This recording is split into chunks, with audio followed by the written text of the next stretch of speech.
que vous allez bien. Je vous souhaite la bienvenue sur cette chaîne. Donc moi c'est Anne-Sophie, Tac Tricot Couture sur Instagram et Ravelry. Et aujourd'hui sera le dernier épisode de l'année 2024 en espérant qu'il y en aura d'autres en 2025. Donc pour l'occasion, je me suis vêtue de petits accessoires de Noël puisqu'on arrive bientôt aux fêtes de fin d'année. Donc j'espère que pour vous tout se passe bien, que les préparatifs se passent bien. Donc aujourd'hui nous allons parler de tricot, de couture et un petit peu de crochet. Mais pour commencer, ce que je porte, c'est mon gilet Copenhague que je vous ai déjà présenté, il me semble.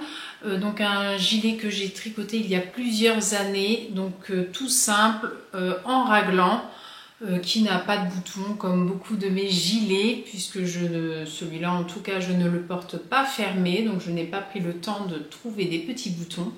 Et je l'ai tricoté en associant deux fils, puisque c'est un gilet qui se tricote en DK.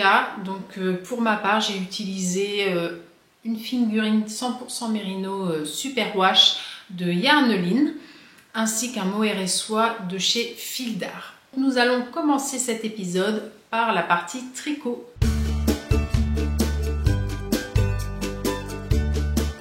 Le premier ouvrage terminé que j'ai à vous présenter, c'est le modèle du châle Electropop.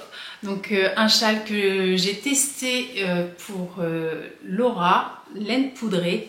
Donc je vous l'avais déjà présenté un petit peu commencé la dernière fois. Et voilà, il est terminé. Et le patron est sorti depuis peu. Vous pouvez le retrouver sur Ravelry. Donc un joli châle en triangle asymétrique avec une arête centrale qui court sur tout le long. Voilà, et il reprend la jolie dentelle de son châle saison. Donc il y a deux sections de dentelle identiques à celle du châle saison qu'elle nous propose gratuitement sur Ravelry. Donc pour ce châle, il nous faut donc deux échevaux. Il se commence par la pointe. Donc je vais aller assez brièvement sur ce châle puisque j'ai fait une petite vidéo explicative et j'essaierai de le mettre dans un petit i ici ou ici si on y arrive. Donc voilà. Donc je l'ai tricoté en 3,75. C'est un châle qui est assez grand finalement. Il mesure 2 mètres de longueur, il fait 2 mètres de largeur et en hauteur il fait 50 cm à peu près pour le mien. Donc vraiment la dentelle s'est bien déployée au blocage. Voilà. L'avantage de cette construction, c'est qu'on peut terminer, finir nos laines dans la dernière section. On peut rajouter à ce niveau-là du point mousse pour finir nos laines. Il faut juste penser à en garder un petit peu pour finir l'high-cord, puisque la finition de la bordure est en high-cord. Voilà. Donc un châle que j'ai adoré tricoter, adoré tester pour Laura. Ça a vraiment été un plaisir. Vraiment trop sympa. Il se porte bien, il fait bien 2 tours. On peut bien faire 2 tours avec le mien. Hop. Voilà, donc il a quand même une belle envergure. Je l'aime beaucoup.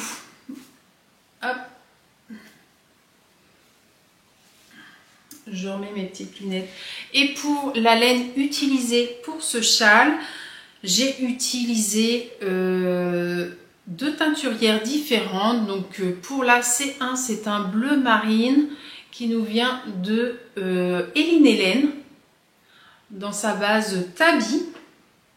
Donc j'ai la petite étiquette juste à côté. Voilà, Eline Hélène.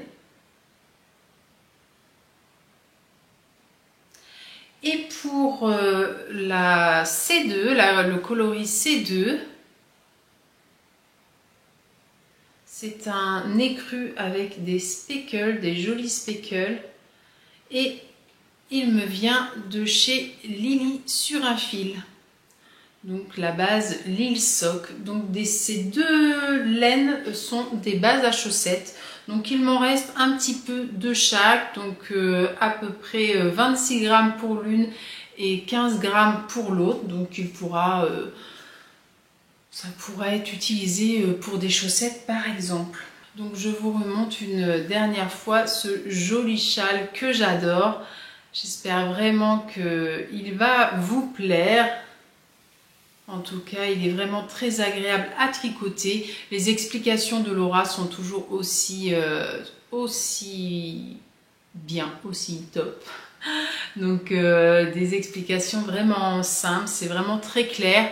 Et voilà, on arrive à se repérer facilement. Elle nous rappelle régulièrement à chaque rang, même tout le nombre de mailles qu'on a sur les aiguilles. Donc ça, c'est vraiment bien pour éviter les erreurs. Donc voilà pour ce premier ouvrage terminé. Pour le deuxième ouvrage terminé, c'est la petite peluche Odile. Je ne sais pas si vous l'avez retrouvée dans le décor. Elle est ici. Donc ma petite Bunny Odile est terminée et habillée pour les fêtes. Donc voilà, c'est une petite peluche que j'ai tricotée grâce à Caroline, donc de la chaîne Au fil de Caro. Voilà, donc ça a vraiment été un super plaisir à tricoter également. Donc ce petit lapin est un patron de Cynthia Vallée. Et vraiment, je n'aurais pas pensé prendre autant de plaisir à tricoter cette petite peluche. Le patron est extrêmement bien pensé, il n'y a aucune couture, tout se fait au fur et à mesure. Juste en mettant des mailles en attente, mais pas du tout de couture. On ne fait pas un bras d'un côté, un bras de l'autre et on rattache, pas du tout. Tout se fait dans la continuité. Et dans le patron, il y a également les petits accessoires, donc les petits vêtements. Moi, j'ai choisi de lui tricoter la petite robe au coloris un petit peu de Noël. Voilà, donc la petite queue trop chouchou. Vraiment super bien pensé cette petite lapine. Donc j'ai vraiment adoré tricoter cette petite peluche. Donc pour la tricoter, j'ai utilisé une balle de Merino, Baby Merino de Drops dans le coloris gris. Pour la robe, j'ai utilisé un reste de Nord de Drops, ainsi que pour les petites rayures et les petites noppes, c'est de la Arwetta ou de la Yavol, je ne me souviens plus laquelle est laquelle. Ainsi que pour faire la petite broderie du nez et des yeux, c'est en broderie que je l'ai faite. Voilà ma petite Bunny Odile qui va parfaitement pour la petite déco de Noël. Donc je l'ai tricotée en aiguille 3,25 puisqu'elle préconise, non, en 2,25 puisqu'elle préconise de la tricoter en 2, mais je n'ai pas d'aiguille de 2. Donc j'ai tricoté en 2,25 et pour la robe, je suis passée aux aiguilles 3, il me semble. J'ai utilisé les 2,25 pour l'encolure, pour le montage de l'encolure, il me semble. Voilà, les explications sont vraiment top, claires également. Un patron en français, vraiment les explications top, top, top. Voilà pour ma petite Bunny Odile. Et encore merci à toi Caro pour l'organisation de ce cal. Ça a vraiment été un boost et une motivation pour pouvoir tricoter ce petit lapin avec plein de tricopines.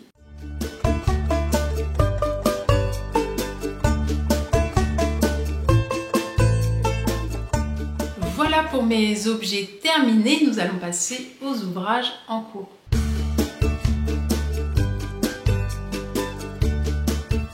Les ouvrages en cours, j'en ai plusieurs, mais je vais vous en montrer que 2 puisque les autres je n'ai pas du tout touché. Donc le premier, c'est le gilet camé de Atelier Émilie que vous avez déjà vu commencer la dernière fois. Donc j'ai un petit peu avancé Donc un gilet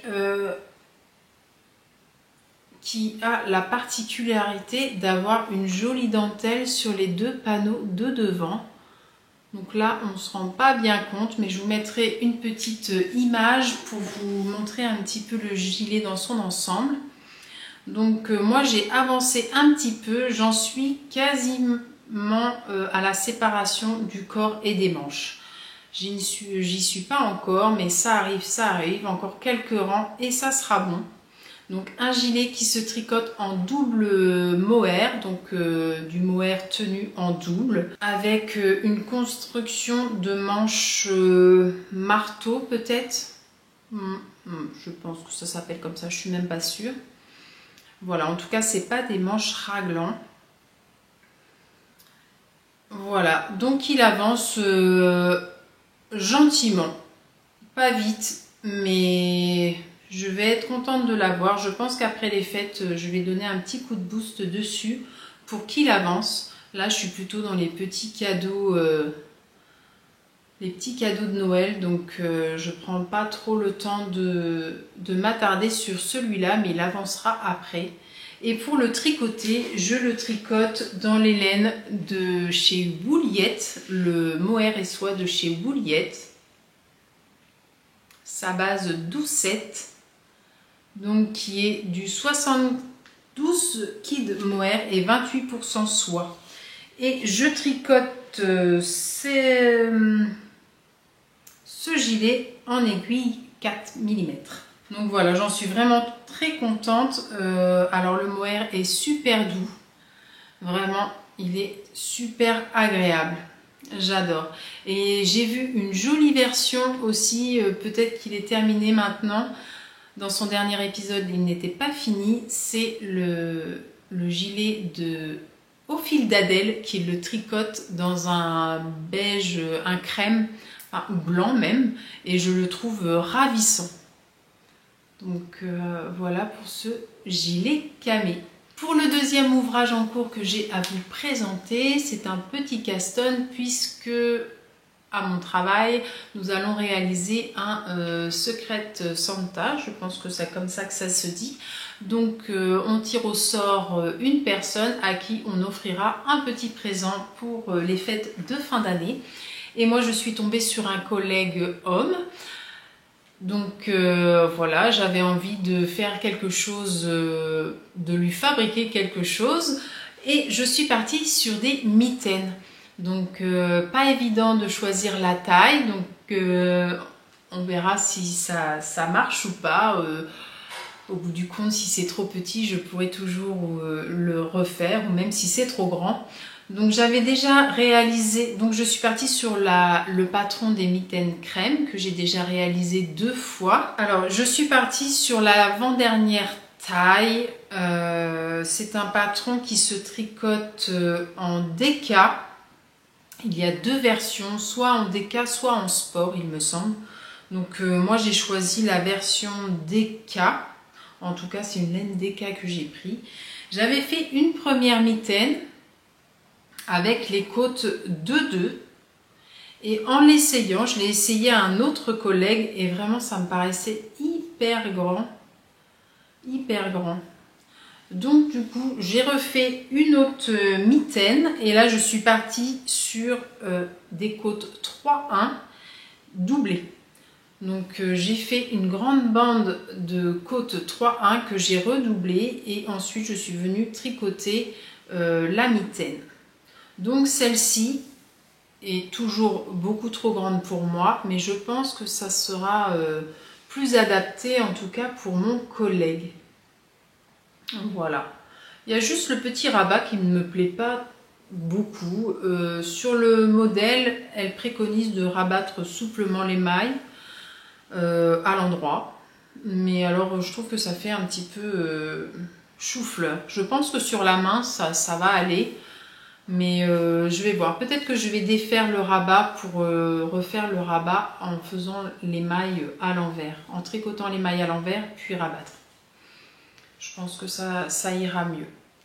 Mais voilà, la première mitaine est faite. Il me reste à faire la deuxième. Donc elle est tout juste montée. Voilà, je vais m'y atteler juste après. Et pour cette paire de mitaines, du coup, j'utilise un fil que j'ai trouvé dans la mercerie à côté de chez moi, les tissus d'Isa, et ceux de la Bergère de France, Idéal 4, qui est considéré comme de la DK. Voilà, et alors je la tricote en aiguille, il me semble 3. Alors j'ai fait les côtes en 3. Dans le patron, elle ne préconise pas de diminuer la taille d'aiguille pour les côtes. Mais moi j'ai fait en 3 pour les côtes et 3,25 pour le reste de la mitaine. Donc voilà pour cette petite paire de mitaines qui est sur mes aiguilles. Sinon, il y a aussi la paire de chaussettes que je vous ai montré la dernière fois mais qui n'a pas avancé. Et il y a aussi d'autres choses qui sont au fond du placard pour le moment que je ressortirai après les fêtes. Donc maintenant, nous allons passer à la partie crochet.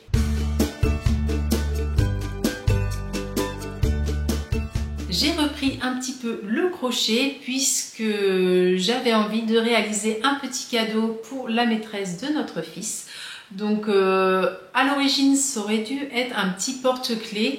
Donc j'ai fait des petites recherches sur YouTube avec des tutos et je suis tombée sur le tuto de Miss Manu au naturel qui nous montre comment crocheter un petit bonhomme de neige. Donc en pas à pas, elle le crochette vraiment du début à la fin. Les explications sont vraiment top, elle prend le temps.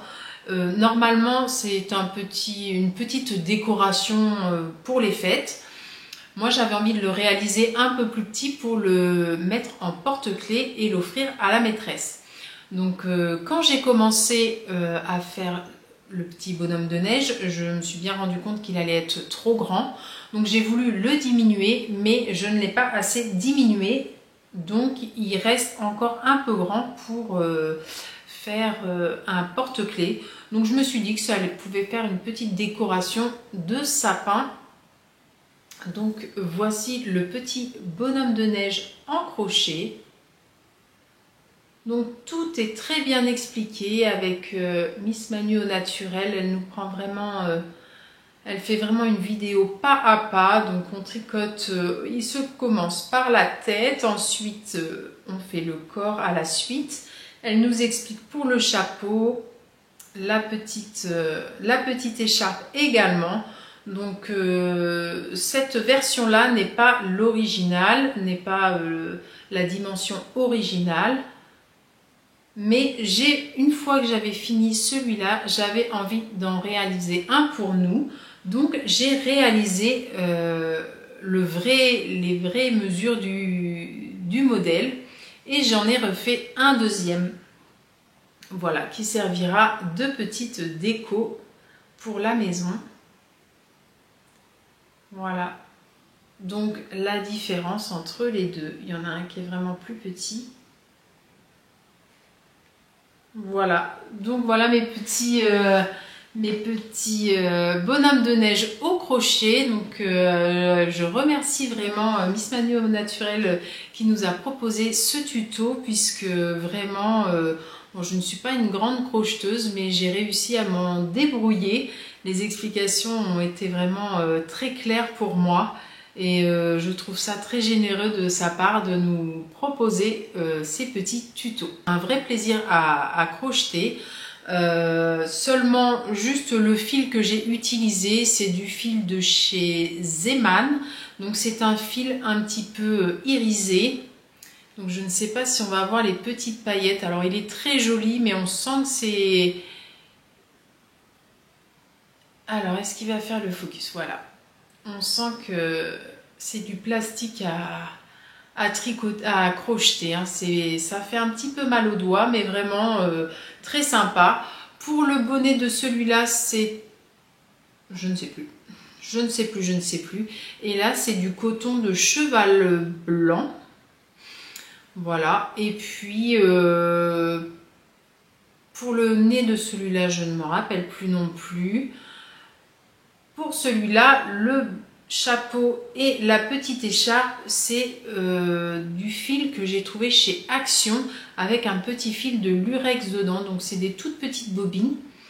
J'avais ça depuis un petit moment et je me suis dit que ça allait très bien faire l'affaire pour celui-là.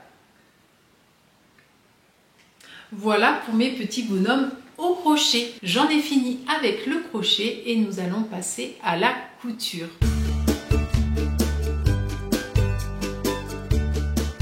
Pour la partie couture, j'ai deux ouvrages, deux projets à vous présenter, plus un qui n'est pas tout à fait terminé.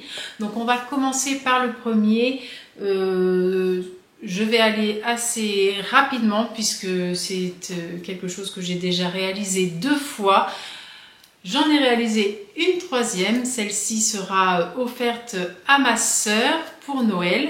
Donc une petite banane. La banane, le modèle provient de ma petite mercerie qui était gratuit à l'époque où j'avais réalisé mes premières bananes. Maintenant on retrouve le patron au prix de 2 € sur leur site. Donc un patron qui est très simple à réaliser. On n'a pas beaucoup de pièces, on a un devant, on a un dos, deux parties pour le devant et les petites parties sur les côtés, une fermeture éclair et la même chose en doublure. Donc pour la doublure, c'est un petit tissu imitation Liberty, c'est pas du tout du Liberty, mais vraiment l'aspect ainsi que le motif font penser quand même à du Liberty.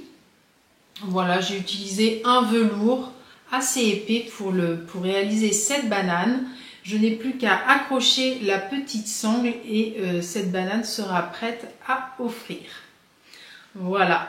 Donc j'aime beaucoup la couleur, d'ailleurs je l'ai coupée en deux fois puisque dans 50 cm de tissu avec la laisse de 140 on peut facilement réaliser deux bananes. Donc elle est coupée une deuxième fois pour que je puisse en réaliser une pour moi.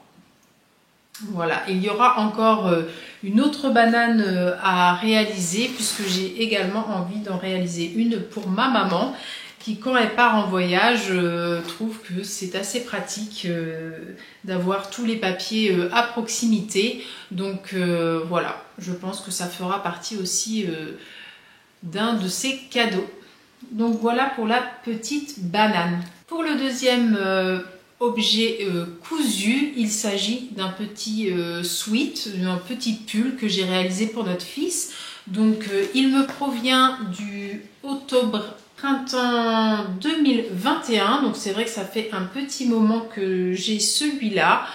Donc c'est une édition spéciale basique, donc c'est vrai que ce sont des modèles plutôt basiques qu'il y a dedans. Et j'ai voulu réaliser, donc je vais vous montrer le petit schéma technique. Donc c'est un sweat assez simple. Moi je n'ai pas fait la découpe, je l'ai cousu dans une seule pièce. Donc une pièce pour le devant, une pièce pour le dos et deux manches. Et je l'ai réalisé dans un petit molleton, mais un petit sweat très fin en couleur moutarde. Alors j'ai fait une petite boulette pour ce pull là, ça ne se voit pas, je pense que les plus aguerris le verront puisque je ne l'ai pas coupé dans le droit fil. Pourtant j'avais eu l'impression d'avoir fait attention et quand j'ai coupé je me suis aperçue que non, je n'étais pas dans le droit fil. C'est juste une question d'élasticité. C'est un petit peu moins élastique dans ce sens-là, mais écoutez, ça fait l'affaire. Donc, je ne sais plus la taille que j'ai utilisée, peut-être un 150 ou... notre fils a 10 ans, donc j'ai pris la taille qui lui correspondait. J'ai repris par rapport à un pull du commerce que j'ai posé sur le patron et j'ai coupé le patron... J'ai recopié le patron aux bonnes dimensions et j'ai utilisé un petit bord-côte pour l'encolure, les manches Voilà, et puis le bas du corps. Donc j'ai tout cousu à la surjeteuse puisque j'en possède une, donc c'est plutôt pratique. Donc on voit bien le fil de surjet, que j'ai pas les bonnes couleurs, hein, mais bon, ça ne se verra pas. Et voilà, je n'ai rien cousu. Je ne fais pas de surpiqûre au niveau de l'encolure. Normalement, ça devrait bien maintenir comme ça. Donc voilà pour ce petit pull réalisé en 1 heure ou 2. Vraiment, c'est vraiment tout simple. Le plus long, c'est vraiment de poser l'encolure, les manches et faire le bas du corps. Mais sinon, c'est vraiment une petite réalisation très très simple. Et qui lui va très bien. Donc voilà pour ce petit pull. Et pour le dernier ouvrage que j'ai à vous présenter. Alors c'est un patron que j'ai acheté récemment. Et il s'agit de la jupe qu'on a beaucoup vue. La jupe Groovy de Liz Taylor. Voilà, donc il y a 3 versions. On peut faire soit les poches paysannes, les poches plaquées ou sans poche. Une petite jupe qui peut se réaliser dans plusieurs tissus différents. Moi, j'ai choisi un velours et j'ai choisi la version poche plaquée. Donc, j'utilise, moi j'ai choisi la taille 42. Et pour la taille 42, il nous faut pour les poches, alors poche cavalière, pas poche paysanne, 1,50 m pour les poches cavalières, il nous faut 1,30 m pour les poches plaquées. Et voilà, sans poche, je suppose qu'il nous en faut un petit peu moins. Ah non, ça c'est la version du dos. C'est le dos, ça. Mais je suppose qu'on peut aussi réaliser cette jupe sans poche.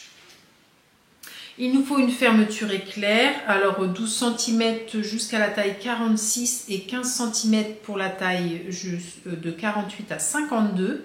Il faut un bouton, 1 mètre de biais et un petit peu de thermocollant. Moi j'ai juste rajouté un petit peu de viscose pour faire l'intérieur des poches. Puisque je n'avais pas envie, comme c'est un tissu un petit peu épais, j'avais pas envie de créer de surépaisseur. Donc la mienne n'est pas finie puisqu'il me reste à coudre la ceinture. Mais voici ma version. Voilà, alors j'ai suivi le tuto vidéo réalisé pour réaliser cette jupe. Et vraiment les explications sont top. Vraiment, chaque détail est expliqué. On peut difficilement se tromper. Il faut juste prendre son temps, mais vraiment tout est très bien expliqué avec des astuces. Donc vraiment j'adore les tutos vidéo. Donc les petites poches que j'ai réalisées dans une petite viscose qu'il me restait. J'avais réalisé le petit haut gratuit de Atelier Scamit qu'elle avait sorti l'année dernière, ou il y a 2 ans, au moment de l'été. Le top déclic peut-être, je pense que c'était ça. Donc j'avais réalisé dans ce tissu là, il m'en restait un tout petit bout, donc j'ai fait la doublure avec. Et je l'utiliserai aussi pour doubler la ceinture. Voilà, et puis pour la fermeture éclair, pareil, tout est très bien expliqué. J'ai mis une petite épingle pour maintenir. Mais vraiment, tout est très bien expliqué. Voilà. Aucune difficulté, juste prendre son temps pour réaliser cette jupe. Mais sinon, rien de compliqué. On a également 2 petites pinces à l'arrière pour resserrer un petit peu. Alors pour ma version, j'ai juste raboté, comme on dit, sur les côtés. Normalement, les marges de couture sont comprises et sont de 1 cm. Donc moi, souvent, je fais plutôt 0,5-0,7 cm, enfin une largeur de pied de biche. Je trouve ça plus facile pour moi, j'ai plus de repères et j'ai toujours peur que ça soit trop petit. Donc avec 0,7 cm, enfin la largeur du pied de biche, c'était trop grand. Donc j'ai encore diminué de 0,7. Donc au final ça fait presque 1,5 cm de marge de couture de chaque côté pour que la taille me corresponde mieux. Pour la hauteur, elle va très bien, c'est pas trop court, pas trop long. Pour ma taille, c'est nickel. Donc j'essaierai de vous la montrer portée la prochaine fois, puisque là je ne vais pas avoir du tout le temps de la finir avant le montage de cette vidéo. Donc voilà pour toutes mes petites activités créatives du moment. J'espère que cette vidéo vous aura plu. Nous, on se retrouve l'année prochaine maintenant. Donc n'hésitez pas à liker cette vidéo, à me mettre un commentaire. Ça me fera plaisir de vous lire et de vous répondre. C'est toujours un plaisir. D'ailleurs, je vous remercie d'être présente sur cette chaîne. Un grand merci à celles qui prennent le temps de me laisser un petit commentaire. Je suis vraiment contente de vous répondre. Alors n'hésitez pas, hein, venez papoter avec moi. Je vous souhaite de bonnes fêtes de fin d'année et je vous dis à l'année prochaine. Bye bye.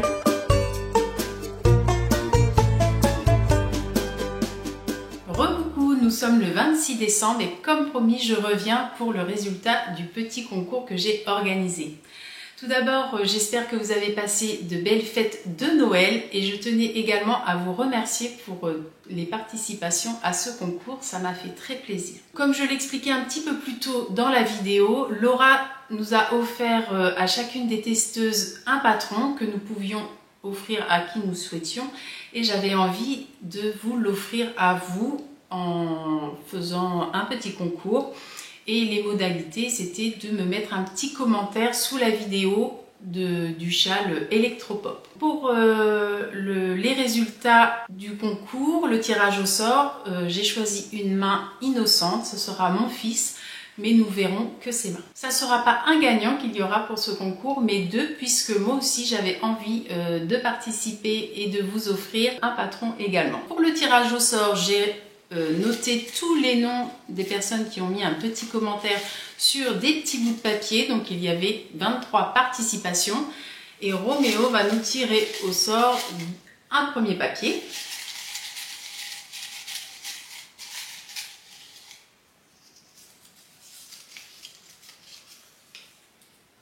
Donc la première gagnante est Lerda Joël, 27-26.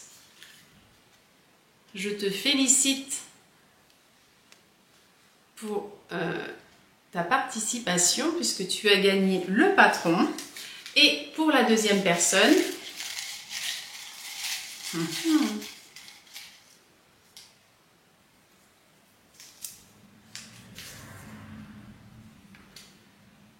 nous avons Simbaku. Bravo à toi. Encore une fois, je vous remercie pour toutes ces participations et je vous laisse pour les gagnantes me contacter en message ou sur Instagram pour que je puisse vous envoyer le petit code pour le châle. À bientôt et je vous souhaite de belles fêtes de fin d'année.